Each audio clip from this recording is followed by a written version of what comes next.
Recording in Hi everyone, welcome back to Sparkle on Substack with me, Claire Venus. I have the wonderful Allegra with me today, and we are just going to chat all things Substack, creativity, and see where the conversation takes us. Obviously, these conversations are really just a deep dive exploration of how people are approaching the Substack platform and what people are doing differently. So, welcome, Allegra. How are you? I'm really good, Claire. Thank you so much for having me. It's so lovely to be here. Oh, you're so welcome. And we've met in person, which is so lovely. And we've also connected online. We've chatted online. Like I'm really aware of bits of what you do, but not the whole lot. So I'm really looking forward to learning more. Could you start by just telling us a bit about what you do on Substack and who you are in the world? Is that okay? Yeah. Absolutely. So, yes, hello, everybody. My name's Allegra Chapman, and I am a writer primarily. So, my kind of day job is writing columns for newspapers and magazines, writing books. But I am so passionate about how powerful creativity is for our well-being, our mental health, but also our physical health as well, and just how much good it does us to engage with creativity, but also how much our society kind of stifles that for us. So what I wanted to do with Substack is create a space where firstly I can write. So I have my kind of newsletter posts that go out sort of weekly, which are all free. But then I have a membership space, which is designed to be that kind of creative sanctuary for people to come and engage with creative activities in a way that will nourish their mental health and their well-being and help them to unlock that creative expression that maybe they haven't felt able to really lean into before. Beautiful. I love that. And quite recently, I've been speaking to people within this framework of why people are attracted to subscribe to our Substack. And I think yours is really interesting because I feel like it has that gentle activism that I talk about. So I talk about people wanting to subscribe to feel something. So to feel better, to feel activated, to feel seen. And I feel like yours really does that, as well as invites us into this beautiful community that Substacks can do lots of things at once. But I've definitely noticed more of the activism side in your work. And I wondered if we could talk to that a little bit because it is beautiful to have a platform as women. It is beautiful to have a platform in this space where people can share our work and speak to a point and all that sort of stuff. And the stuff that I've seen you do, I've always felt really fired up myself. So I don't, you might be quite aware that you do that for other people. But I'd love you to speak to the activism piece of what you do, Allegra. So, oh, that warms my heart so much. I'm so glad to hear because I kind of sometimes it's difficult, isn't it? You're creating this work and you're putting it out into the ether, and then you don't really know, what happens or how it lands. So if people are reading it and feeling fired up, then that feels amazing to me. That's really wonderful to hear. And yeah, so I think activism is such an important part of the work for me. And I feel like it kind of flows automatically because, like I said, creativity is something that's innate in us. Human beings are innately creative animals, and we have been making art and telling stories for the entire time that we've been on this planet. And it's something that we used to do very naturally and used to just be a really natural part of society. And then as we've moved to this more kind of capitalist, patriarchal, colonialist kind of society and structure, creativity has been more and more squeezed out. And we have certain groups of people being silenced and held back and sort of shut out of the structures that allow creative expression. I mean, the fact that there are even structures there in the first place to decide, gatekeepers who decide who gets to speak publicly and who doesn't is an issue. Creativity gets belittled quite a lot. It's, we're sort of taught that it's something sort of frivolous or silly, or we get sold this myth of like the starving artist or the kind of insane genius who has a breakdown, and all of these sorts of archetypes that we're given to make us think that creativity is something we should stay away from. And I feel like that's a very deliberate approach by a society that doesn't really want us to think too much, doesn't want us using our imaginations to think about how the world could be. It wants us to be passive consumers rather than creators. And Mm. so, actually, making art and being creative is in itself a really radical act. And, it's easy for us to think, oh, I'm just writing kind of little poems over here, or I'm just knitting my little jumpers, and that's just a silly little hobby. And it's not, it's a really radical act to be creative rather than a passive consumer in this society.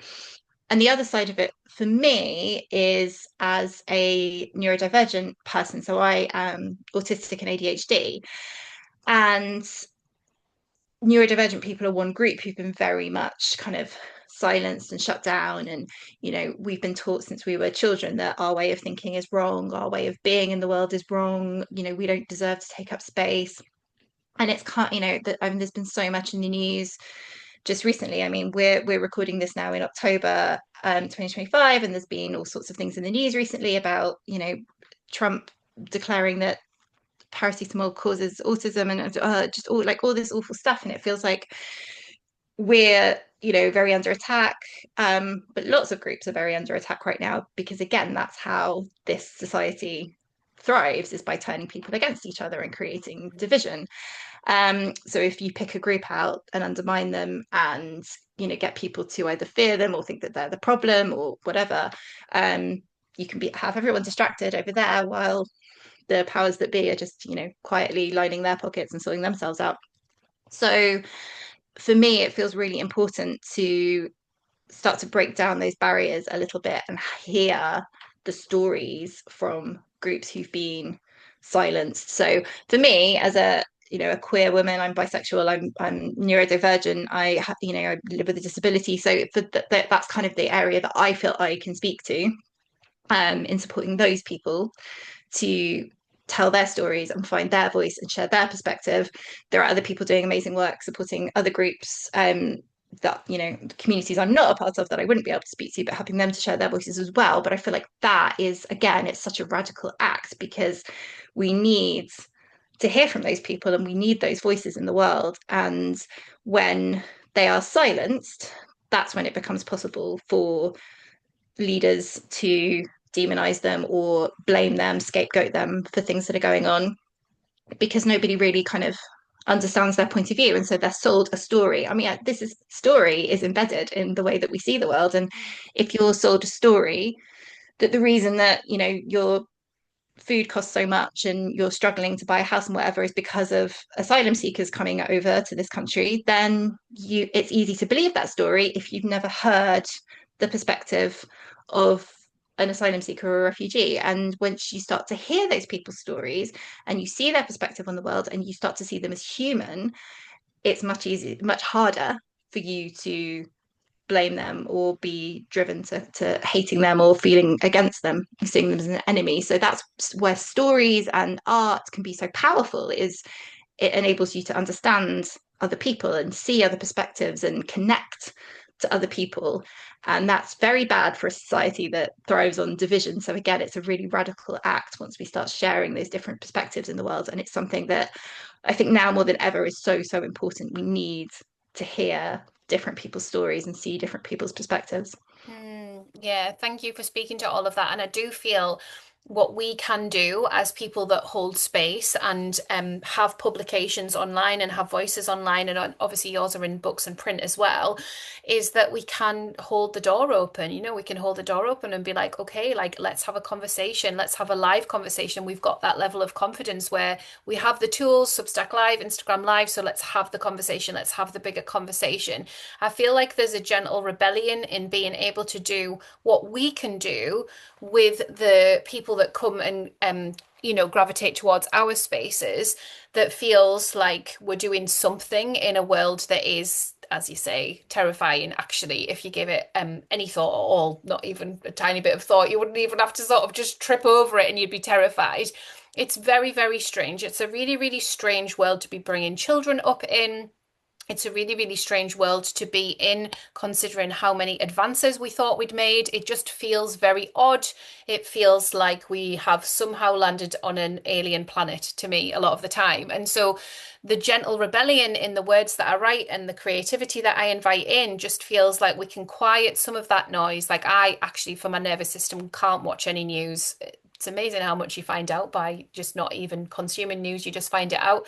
But I've learned that to hold my nervous system steady and do the work that I need to do in the world and that I'm called to do in the world, I just have to quiet all of that noise and invite it in a safe way. So I think it's really beautiful that that you can speak to those points and that you're really clear on that's what, your space is for, and that you can speak to those points from your lived experience. I think that's also really important as well. It gives a lot of permission slips, I think, to hear you speak like that. So thank you for that.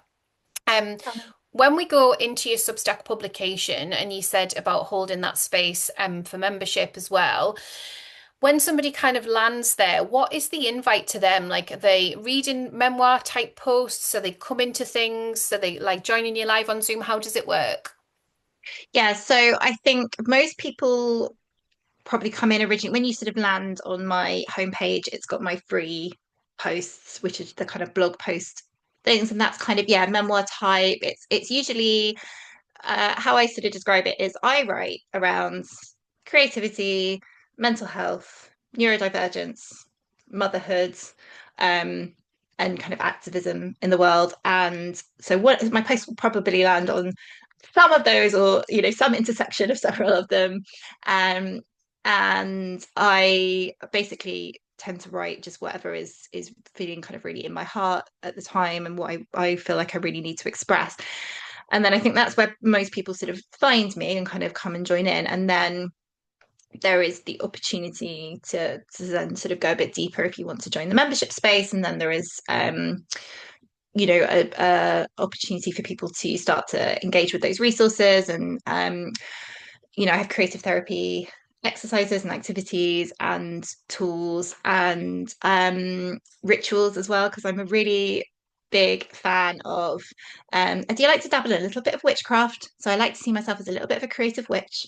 And for me, that whole practice, it's not necessarily about, believing that anything specific is going to happen, but it's more about being really fully embodied when you are creating, because I think we tend to think of like the mind and the body as this kind of really separate thing, and they're not, they work together. So I do a lot around trying to kind of engage your whole self, because all of you is one thing. So trying to engage your full self in the creative process. And I write about that a lot. So I think then that's, I try to help people understand that sense of, creativity coming from all of you. And then if people want to go deeper on that, then I have these kind of tools and rituals they can sort of engage with. But I try to make everything that I do is designed to be really neurodivergent friendly and really accessible for people who have disabilities or chronic illnesses or any kind of challenges around their energy levels or things like that, because I feel like there are so few spaces that are accessible for people like us who can't be on all the time and don't have loads of time to commit to different Zoom calls and whatever. um I don't do too many live sessions. Most things are pre-recorded so that people can just dip in and out at any time when they've got the time and the space and the energy. So everything is designed to be really low demand, really easy to access. So if you are a neurotypical able-bodied person, you it's perfectly fine for you as well, and you probably wouldn't even notice. But for the people who need those accommodations, that's one of the pieces of feedback that I get that warms my heart the most, is that people always say they feel really, it's a really accessible space for them and they can kind of show up in their own way, because it's designed around their needs. And I that's really, really important to me. It's a real permission slip, isn't it? I've got a background in the arts, so you probably know that anyway. But one of the things that came up in the last few years before I kind of wrapped up the freelance work that I was doing in the arts and cultural sector was around this impact that you spoke about in terms of creativity's impact on well-being. So in a lot of the communities that I was working on and working in, there was a well-being framework. For anybody that wants to look it up, it's called the When Web's framework, but it was basically like marking tracking people's well-being at the start of a creative project and then at the end of the creative project to see what had moved on in terms of their sense of self, self-esteem, agency, expression, self-expression, all of that beautiful stuff. And it was incredible, even with just one or two creative sessions, how far people would move on this WenWeb scale, which was all about this kind of impact on well-being. Um, and I was just so passionate about it all. There was this it was like an alliance. I think it's called the Creativity and Wellbeing Alliance. So it's like a national scheme, but it would highlight projects that were focusing in on creativity with that output around impacting well-being. And it was just such a beautiful read to see what was going on and that this was being recognised. So it bubbled up over a few years, and there were lots of nice case studies and examples and all that sort of thing. But as I was like, really into this and reading through it all and thinking about it, I was obviously thinking about my own experience with it, and the filter of motherhood and creativity in motherhood for me, but creativity for my kids as well. But also the filter of schools and the fact that it is just being so sidelined that it's really strange to expect self-expression and feelings of well-being when we just seem to be turning our kids into little workhorses, like before they even are old enough to sort of take agency. So I wonder if you could speak to any of that, Allegra. I think you'll have some interesting opinions on it all. Oh, Claire, how long have you got? I have many feelings about this. So, yeah, I mean, so it's fascinating, like you were saying, so when I was researching my book, Creativity is Your Self-Care, which you might be able to see behind me, um, I knew going into writing that book that creativity was really good for mental health. And I think probably all of us on some level kind of sort of intuitively recognize that we feel better mentally when we're creating, and we know that that kind of gives us a mood boost. What I was really interested to discover when I kind of researched the book was that creativity is also really good for your physical health as well. And there's loads of research around, boosting your immune system, and it lowers high blood pressure, and it reduces chronic pain, and so much. There's tons and tons. It's all in the book if you want to know more about it. Um, so it gives you this whole, all round. And again, it comes back to the fact that your brain and your body is so much more interconnected than we really acknowledge. But yeah, creativity is so good for you. It's so important and so valuable. And it has such an impact on our society. Everything is a story. Everything is, framing the whole way that we behave and act and show up in society is based on the stories we're told. So given that it's so important, it's really interesting that it does get so sidelined. And my oldest child is 7, so she's kind of coming to an age now where she's getting, kind of properly into her education. And she's a really talented writer, which is really exciting. And I'm looking at her work being like, I'm just blown away by her because she's got a really strong narrative voice. Like she's got a very, very strong voice already, which I think is amazing because it took me years to sort of find my own voice. And she's got all this kind of incredible talent that's coming up, but none of that is supported at school. None of that is encouraged at school. And she came home at one point and said to me, I can't even remember why it came up, but she said, "Oh, the teacher says you're not allowed to start a sentence with the." And I was like, "Pardon me?" I was like, "You definitely can." She was like, "No, no," she said, "You shouldn't." And I was like, and I went off on one. I was like, "Well, you tell her your mummy's written 2 books and she says this." And she was like, "And I'll tell you something else. You can even start a sentence with and." And she went, "The teacher said you should never do that." And she was like, "Yes, that's not allowed." And I posted about this on Notes actually, and loads of people replied saying, "Every time I start a sentence with and, I feel like I'm being really naughty and like subversive." And I was like, "Yeah, me too." Every time, and still, like, it's in my head. Every time I put it down, I'm like, "Take that, Miss Clark." Mm. I'm doing it anyway. But it's like the focus is all about grammar and spelling, and you can't do this and you can't do that. Here are the rules. And like my incredibly talented writer daughter is getting really stressed out. She went off to school this morning really stressed out because she's got a spelling test, and they have a spelling test every single week, and it's just draining all of the fun and the joy out of writing for her because she's worrying about the spelling and the grammar. And I'm like, it doesn't matter. It does not matter. And like, look, I I love spellings and I love grammar, and I will defend the apostrophe to my dying breath when people say it's dying out. I'm like, don't take apostrophes away from me.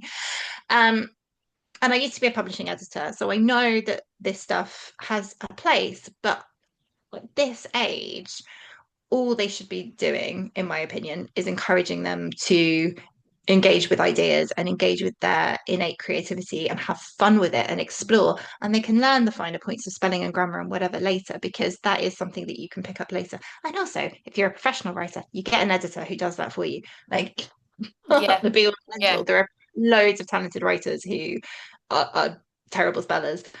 The two things are not, but it's so sad and it frustrates me so much.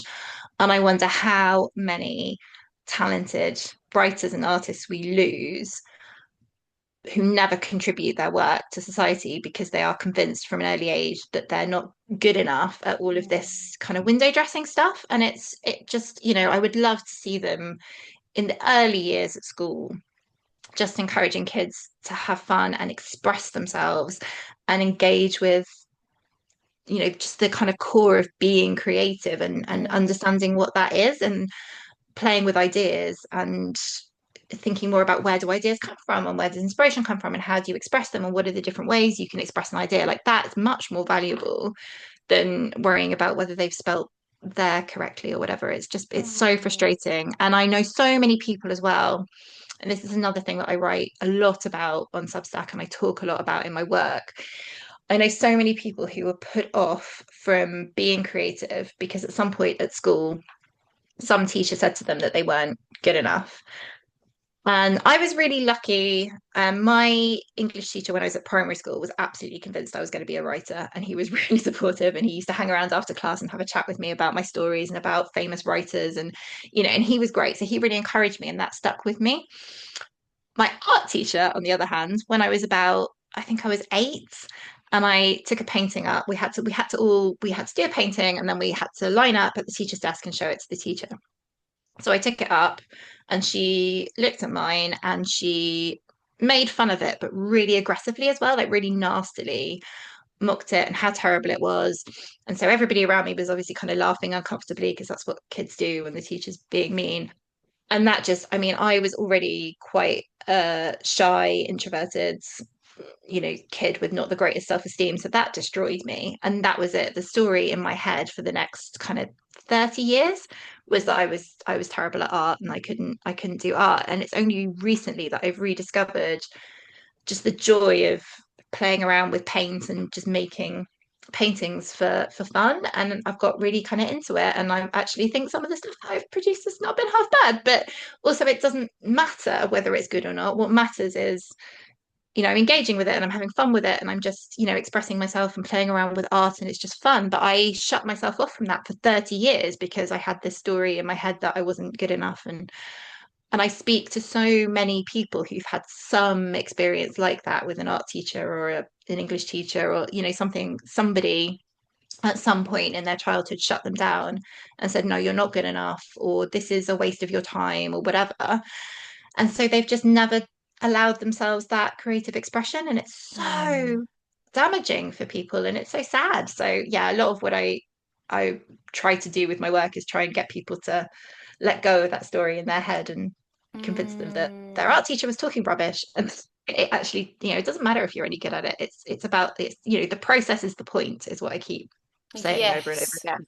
And all That's what those matters. beautiful permission slips, isn't it? Just to lean in and just try it and have whatever time you have, like have a beautiful time, have a flowy time, have a free time, like whatever crops up. I think you're so right, and I definitely have heard a lot of that before. I think it's really interesting just to kind of lean into how those stories shape either rebellion against the person, the archetype of the person, because she just does sound like a real meanie actually. So it's like you, and then the fuel that comes up is like, no, no, that is wrong. Like that is fundamentally wrong. It's wrong to treat an 8-year-old like that, especially in front of our peers, but it's also wrong fundamentally if you're in a position of trust and you're supposed to be nurturing these kids, so it is a worry, isn't it? I always say I just wish more people were in therapy and can sort of sort out their issues before they like go into society and sort of try and do whatever they do, whether that's like politicians that act like toddlers or teachers that act like bullies, whichever way around, your therapist will sort it out. Anyway, but I do think with creativity and that rekindling of the permission slip, there is this beautiful space for us to mark it as important, like you said, and like you've written about in your book, it's important because it's self-care. It's important because it is going to nurture our well-being and our longevity, ultimately longer term. It's important for our kids to see us creating, or our kids to be taking care of ourselves in that way, to be slowing down, to be being more rebellious against like the productivity engine, So there's a permission slip around all of that, and it also gives our brain, and you'll probably find this as well, gives our brain time to process. So I think, because we're in this sort of hyper individualized society that then, like you said, gets quite divisive. Um, it's like an assault all the time, like social media, like things, buy more, do more, sell more, be more, like it's constant, isn't it? And it's relatively new for us to process. And I think when you quiet all that noise down and you just with your writing, or I like to do watercolors, I don't do it often, like 3, 4 times a year, but just to be in that flow state, just to see what's coming up. Like for me, it's akin to like lying and having a massage. Like I definitely feel that sense of deep relaxation and deep joy just to be in the process of creating. And I'll always pick up, the pens when my daughter's colouring and stuff. I think it's so important that I'm like, yeah, mummy's doing this too, because isn't it fun?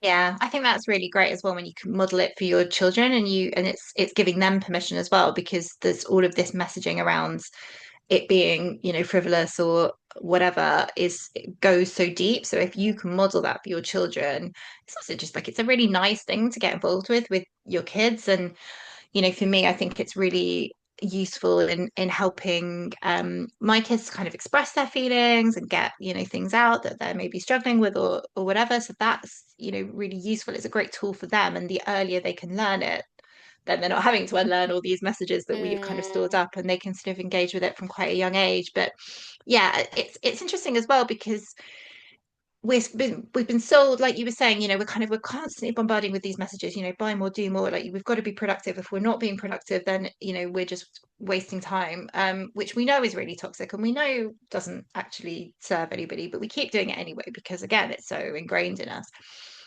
But what's really fascinating to me is I'm seeing a lot of businesses now, and I've had a couple of people come to me and say, "Could you, come and do a talk or come do a workshop with our company?" Because so many business leaders are having real issues. Their teams don't know how to be creative, mm, and they don't know how to come up with new ideas. They're struggling to innovate. They're struggling to problem solve. They're struggling to adapt to new issues as they come up. And actually, creativity is such an important skill that goes so much to the heart of so much of what you need in a business and in a team. But so much of our current work culture and culture in general has really squashed that. And it's, we're constant meetings and we're always replying to emails and we're expected to always be on, and there's no time even to take lunch, never mind any other kind of break. And all of that just destroys your ability to be creative because there's no space for ideas, there's no space for thinking outside the box if you're just bombarded with information all the time and you're constantly on the go and there's no breaks. And it's just, what you need for creativity is time to just stare out the window and just think or go for a walk and move your body. And there isn't that in our mm. current workplaces because that's seen as not productive. So now, kind of a few years into this sort of style of working, suddenly we're seeing businesses have real problems because people don't know how to be Interesting. creative. And it's that flexible piece, isn't it, of modeling, which we do as entrepreneurs, as business owners. We model our days. We were just chatting before. You've been to the gym. I decided to do a little bit of housework after I'd done the sparkle call this morning. For me, being able to move and choose is the dream. It's the dream to be able to choose. And the days are still going to be as short or as long as they are, whether I get up or I don't. So I may as well get up and like do stuff, take my dog for a walk at lunchtime, all that gorgeous stuff. Taking it back to Substack again, Allegra. So you have your Substack publication and you write for columns, you've got your book and that sort of thing. How is all of that working together? Are you finding that new subscribers are coming in and discovering your work? Do people buy your book first? Do people read your name in a column and then search for you online to find your social media presence? How does it all work?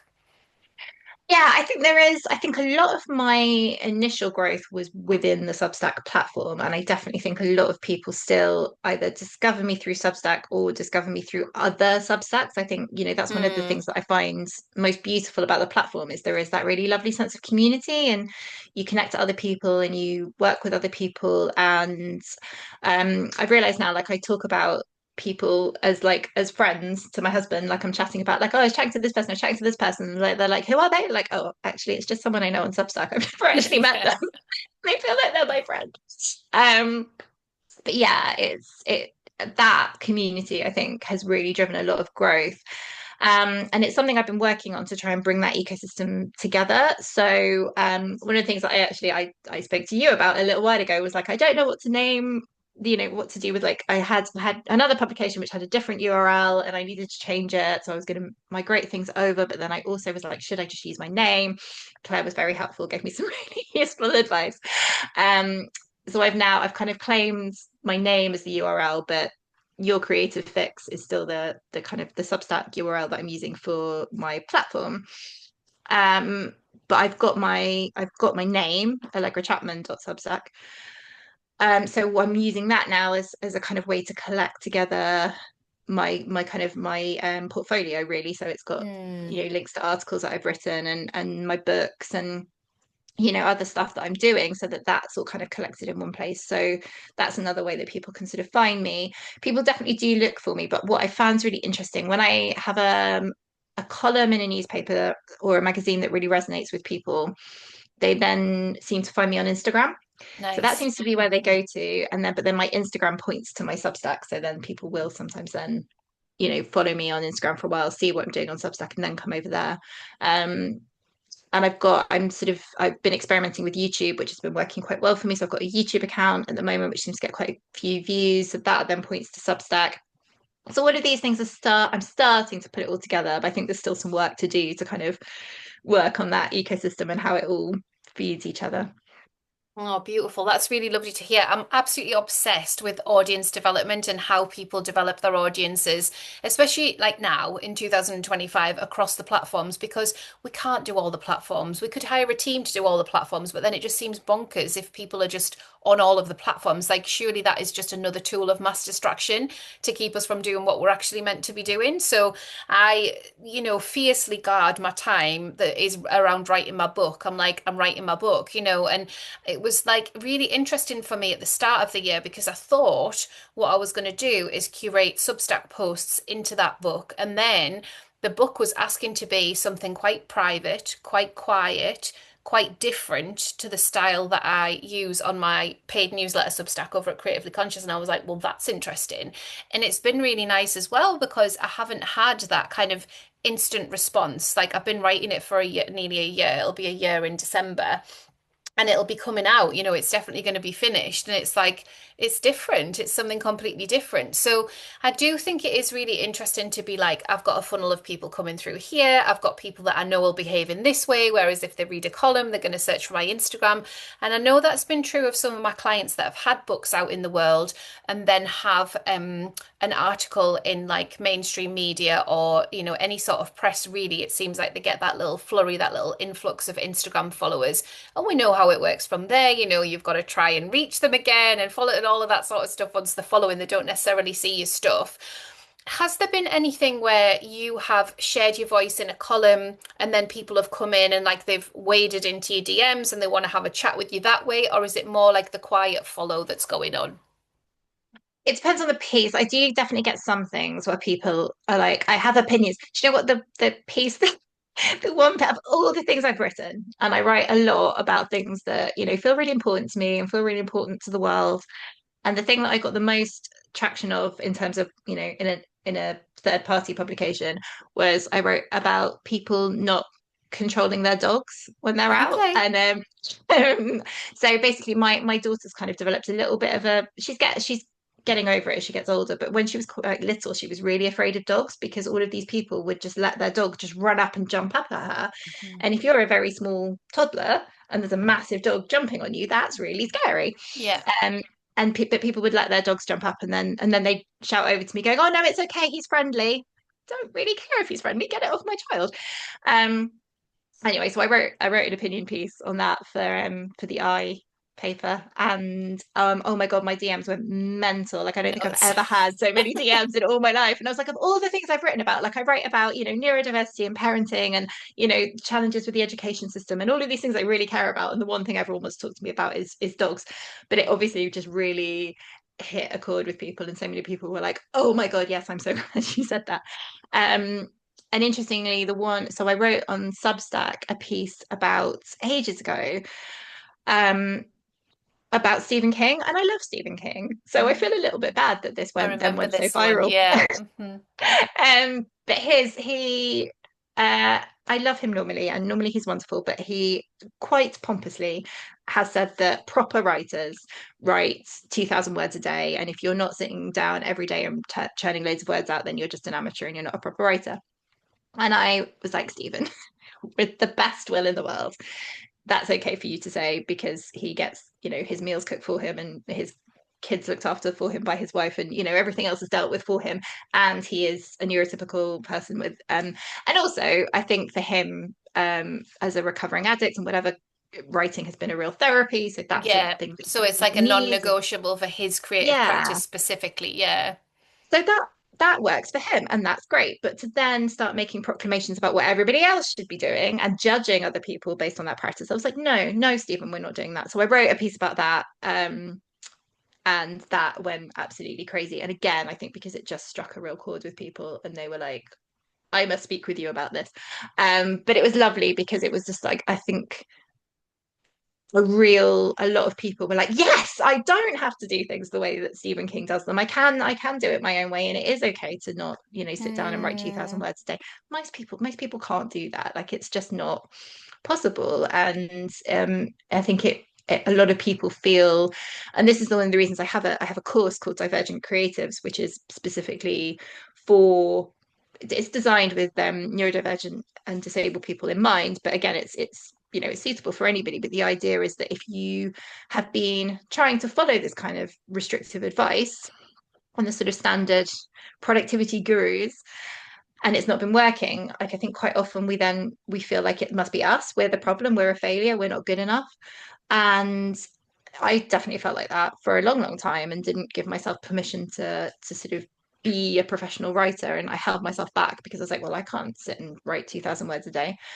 So I created this course to basically help people find their own way of doing things, because there isn't one set way, and different people need different things. So that's kind of what I wanted to try and do with that. But yeah, it's really interesting to see how many people connected with that and thought, yes, actually, I've been holding myself back because I've been trying to be somebody else, and I don't have to be. I can just be me, and I can show up as mm. my full self. So that was quite exciting. But yeah, Stephen King and dogs. Those are my It's big amazing, runaway. isn't it? Like it's those issues where it's like that feel going back to the feeling thing we were talking about at the beginning, where it just stirs the pot like ever so slightly enough where people are like, oh, I've been thinking about that, but I've never actually articulated it. And I just think it's so important, and it's obviously a skill you've got.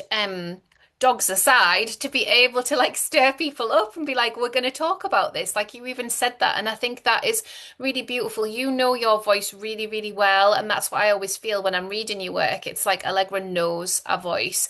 And as people are discovering what their voice is, they're quite often like writing through conditioning, letting go of the shoulds, letting go of perfectionism, letting go of the kind of over preparation, like performance anxiety with like publishing. There's so much. And so I think, if you listen to this conversation, even just going and reading the way that Allegra writes, because she stands very firm in what it is that she wants to say. And I think there's a confidence there where you, like you say, like everything is flowing through in such an embodied way. It's a real skill, and that's why people obviously want to gather around and want to learn from you. So well done, I guess, is what I want to say there. Oh, thank you. But I think that's taken me a really long time to get there and feel confident in my voice and feel confident in what I want to say. And I think a lot of other people struggle with that, and it's it's not an easy thing. I think it doesn't come quickly. I think it just comes with practice, and it Mm, comes with showing up. And you don't have to show up and write 2,000 words a day, and you don't have to write every day and whatever, but what you do have to do is keep writing. So whenever it is possible for you, and when energy does allow, is just to keep going and keep trying. And I think most people kind of learn by copying other people for a little while, and you sort of try things out, and you're like, does this work for me? Does that not work for me? And I think that, yeah, that sense of kind of feeling really embodied and really grounded and centered in what matters to you and what you really want to say. And I think one of the reasons that I love, again, you get people saying like, oh, I'm too old to write. And, I definitely had that anxiety. I was like convinced I had to have my first book written by the time I was 25. And then 25 went, 30 went. Like the time kept ticking away. And I was like, oh God. But actually, I'm really glad. I mean, I'm nearly 42 now. And I'm really glad that I didn't publish my first book until I was 40. And actually, I think I've really benefited from that because it's given me some time to really feel into who I am, what matters to me, what I want to say in the world, and to then stand strong in that and be able to kind of, connect in with all of me and what I want to say. So I think sometimes, a little bit of time can be a really beneficial thing to mm. learn and to lean into that lived experience. Yeah, definitely. There's something really beautiful that I'm finding in myself as I get older, in that I just love to listen to people's stories. So I've always liked memoir. I've not really read many biographies, but the ones that I have, like I haven't been able to put down. So I think I'm like coming into that time of wanting to listen to stories. But I've been listening to Paul Brunson's podcast. So Paul Brunson, for those of you that don't know, is one of the experts on Married at First Sight. So there's a Married at First Sight Australia, like he's an expert on the UK one. And he is just an incredible interviewer to bring out stories in other people. So it's been really fascinating to listen to him bringing the stories out of people. So I've just listened to the one with Shirley Ballas from, this is all UK based references, I'm realizing, but basically she is a judge on Strictly Come Dancing. I never used to watch it, but my boss loved it and spoke about it every week. And my father-in-law watched it religiously. So whenever we were at his house on a Sunday, it was on. So like Strictly Culture is in me somewhere. Um, and so I was really, really interested to listen to Shirley's story, and it's about an hour and 45 minutes long. So it's longer than your average podcast episode would be, but it goes right the way through her life and then gives you that complete context to why she is doing what she's doing today, and goes through right through the passion through childhood and all of the different things that have happened to her, like so much adversity and stuff like that. And within that container, it's like, oh wow, like I have so much admiration for this woman. I have so much admiration for the interviewer. I just feel completely held in story.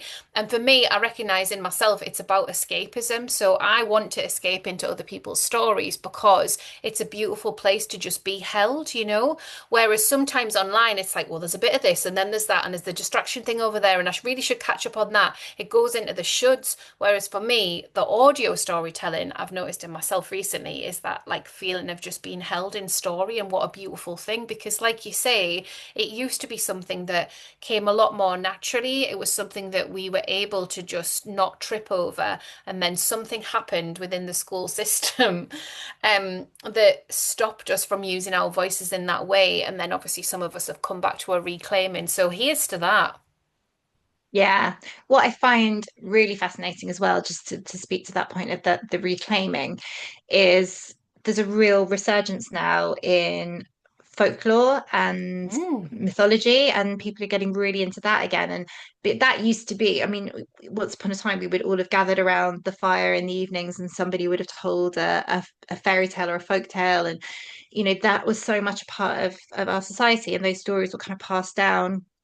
And then they died out. And again, it's not accidental. It's we this kind of colonialist society that we live in, obviously did a lot of damage in terms of, other countries and going and robbing them of their culture, but it also took a lot away from us in terms of, Mm. our kind of Western culture. And here in the UK, the kind of the Celtic myths and sense of connection to the land and all of that we had, that came so naturally, that's all been sort of stripped away because we're not supposed to look at that.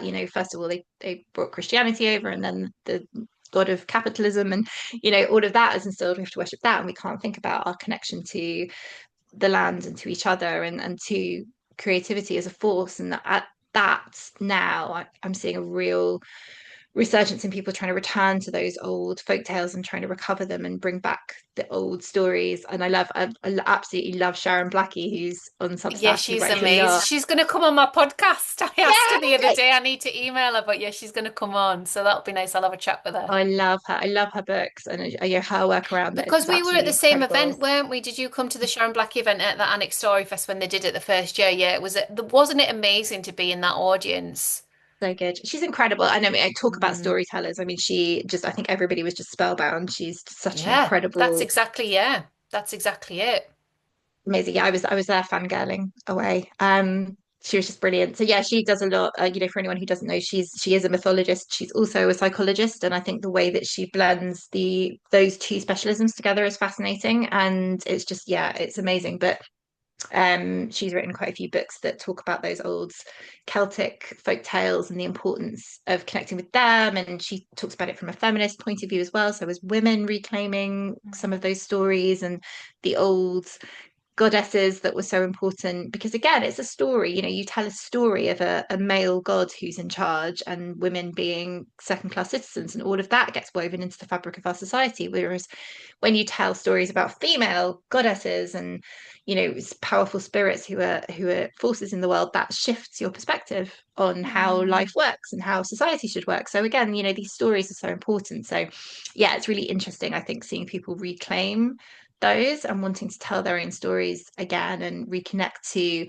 I'm convinced as well. I think so much of, and we've seen so much horrible stuff happening here in the UK recently, and I know it's happening in other countries as well, around the sort of this resurgence of the far right and racism and division again, and it's just awful. And I feel like so much of that stems from us not being connected to these stories, and we've lost so much of our own sense of identity, that it's Yeah. then really easy for politicians to make us feel afraid of different identities and different cultures, because we don't know who we are, Mm. so we don't feel confident and comfortable in ourselves. Whereas I feel like if we knew more about our own history and our own culture and our own stories, we would feel more comfortable with other people coming in with different stories, because it's like, well, I know who I am, I know where my edges are, so I'm not threatened by you disturbing that. I think Mm. it's another way that we bring fear in when people feel uncomfortable. Whereas actually, if you feel comfortable and confident in yourself, you're not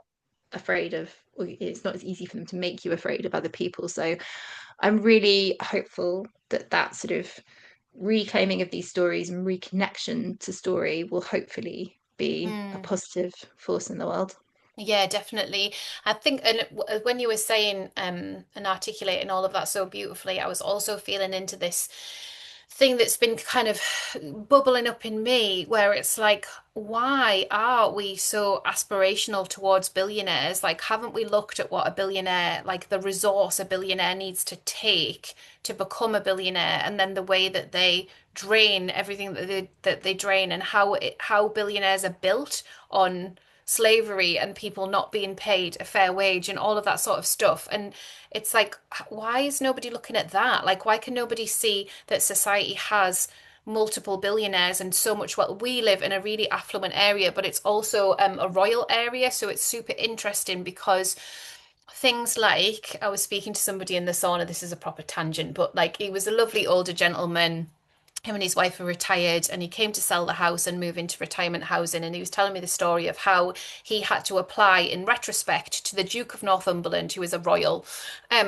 for permission and pay a fee to change his patio doors into like a different type of patio door. And I was just like, oh God, I just feel so physically sick for this lovely old man. He was very, very sweet.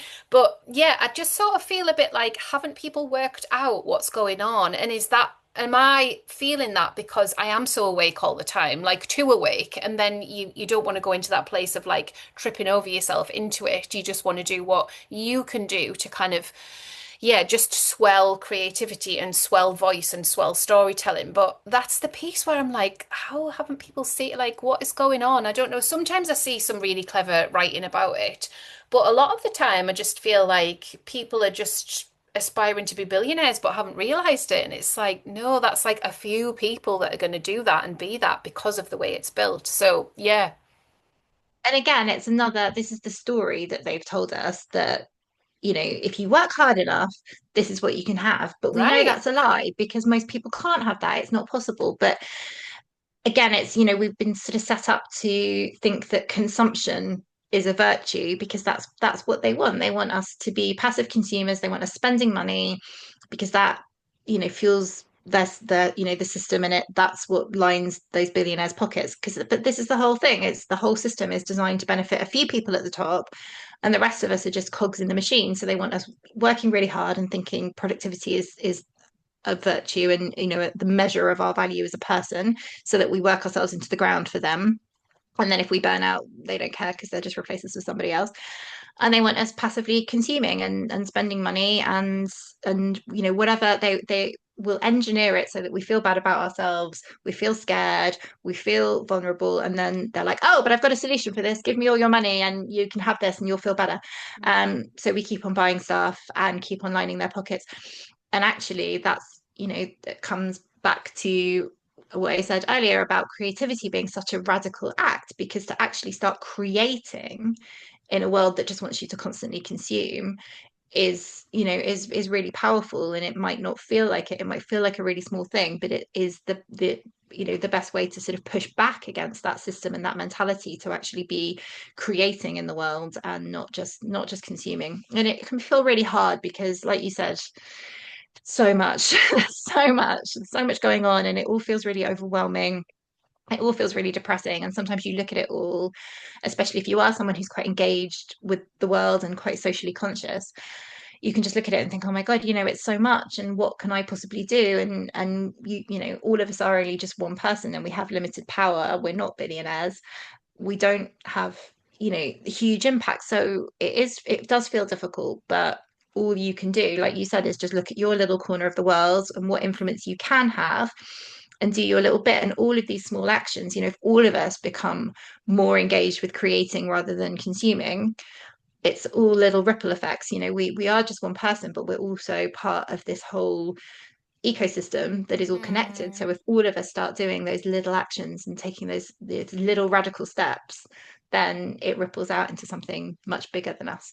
It's so, so true. And I think that positioning piece, yes, it feels overwhelming. However, we've never had this opportunity before. My grandma didn't have the internet. She didn't use it.